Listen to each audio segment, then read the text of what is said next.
हमारे साथ सोका टाइम्स के स्टूडियो में हैं राजीव जेटली जी, भारतीय जनता पार्टी के प्रवक्ता हैं। हमारे आज कार्यालय का इन्होंने उद्घाटन किया है, नए कार्यालय का। इस मौके पर इनका बहुत बहुत स्वागत है, खैर मकदम है। जेटली जी, आप सोका टाइम्स के रेगुलर रीडर हैं, तो इसके बारे में दो शब्द कहिए कि आपको ये अखबार कैसा लगता है और ये फरीदाबाद और हरियाणा के लिए किस तरह का मतलब समाचार और विचार कैटर कर रहा है, प्रेजेंस कर रहा है।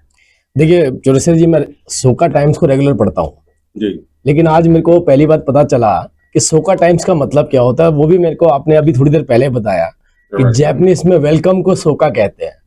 तो आपने जो शब्द निकाला, बहुत सुंदर शब्द निकाला। हर तरीके की न्यूज़ जिसको आप वेलकम करते हैं वो पॉजिटिव भी हो सकती हैं, नेगेटिव तो मैं न्यूज़ नहीं मानता हूँ। नेगेटिव नाम का कोई शब्द नहीं होता न्यूज़ के अंदर। जहाँ पे भी आप निष्पक्ष हो जाते हैं, कई बार हम उसे नेगेटिव कह देते हैं, तो मैं नेगेटिव का उसके ऊपर इल्ज़ाम नहीं लगाऊंगा। तो बहुत बेहतर आपका जो विश्लेषण होता है, आपके आर्टिकल्स आते हैं, आपके करंट अफेयर्स के ऊपर जो न्यूज़ होती है, स्पोर्ट्स पे न्यूज़ होती है, पॉलिटिक्स पे होती है। और आज एक नई बात जो आपने बोली है कि आप इनफॉर्मल इंटरव्यूज भी करने वाले हैं। ये बड़ा कम देखा गया है कि इनफॉर्मल इंटरव्यूज किसी नेता के हों, किसी बिजनेस पर्सन के हों, क्योंकि आप लोगों को जानते हैं कि भाई ये बड़ा आदमी है, इसकी कितने वेल्थ है, कितनी इसका इंफ्रास्ट्रक्चर है, लेकिन उसका पर्सनल एक्सपीरियंस कैसा रहा, कैसे वो वहां तक पहुंचा, ये एक्सपीरियंसेस शेयर करना, तो मुझे लगता है नई तरीके की शुरुआत है। आई गिव यू बहुत अच्छे आपको कॉम्प्लीमेंट्स देता हूँ और congratulations for this new initiative. एक फाइनल हमारा सवाल ये है कि जो बहुत बर्निंग इश्यू है इस वक्त, इंडिया पाकिस्तान का जो एस्केलेशन है, इस पे आपका नुक्ता नजर क्या है? देखिए, हमने कभी भी, आप देखिए अगर पिछला रिकॉर्ड उठा करके, तो भारत ने हमेशा पाकिस्तान की तरफ दोस्ती का हाथ बढ़ाया, हर मुमकिन कोशिश करी कि हमारी दोस्ती पाकिस्तान के साथ हो जाए। हम तो बस तक लेकर के गए, लाहौर।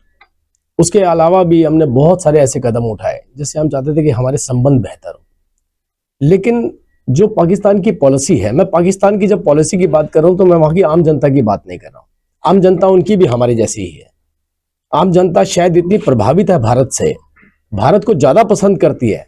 हम जब उनके इंटरव्यू सुनते हैं पाकिस्तानी चैनल्स के, तो मैंने देखा कि पाकिस्तानी जनरल बैठ करके ये बता रहे होते हैं। मैं एक जनरल को अभी सुन रहा था उस दिन, तो उस जनरल ने बोला, फॉर्मर जनरल ने बोला, जब ये पहलगाम का हत्याकांड हुआ उस वक्त उनकी एक डिबेट चल रही थी, तो उसमें जनरल ने बोला कि ये जो धर्म पूछ करके गोली मारी गई, ये बहुत घिनौना काम किया। और उसने उसकी वजह दी। उसने कहा कि इस दुनिया के अंदर मुझे नहीं लगता कि हिंदू धर्म से बेहतर कोई धर्म है। ये जनरल का कोट था ये, कि इतने शांति प्रिय लोग और तुम सब उनसे उनका धर्म, उस शांति प्रिय लोगों से धर्म पूछ रहे हो जो दुनिया को शांति सिखाता है। और जब उसने बताया कि मैं हिंदू हूं तो आपने उसको गोली मार दी। तो उसने कहा इससे घिनौना काम कुछ नहीं हो सकता। लेकिन ये आम जन की बात हो सकती है, लेकिन जो उनके सियासतदान हैं, उनकी आर्मी है, वो आतंकवादियों को पालती है, आतंकवादियों को फंडिंग करती है, आतंकवादियों को भारत भेजती है। और हमने बार बार उन्हें हिदायत दी और देश के प्रधानमंत्री ने कहा कि पर्दे में के पीछे छुपे लोगों के ऊपर भी प्रहार होगा। और आप ये देखिए, एक साथ हमने कितने ठिकानों को उनके उड़ाया।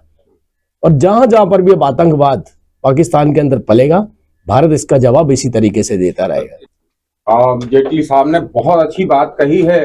जेटली साहब स्टूडियो में आने के लिए बहुत बहुत धन्यवाद।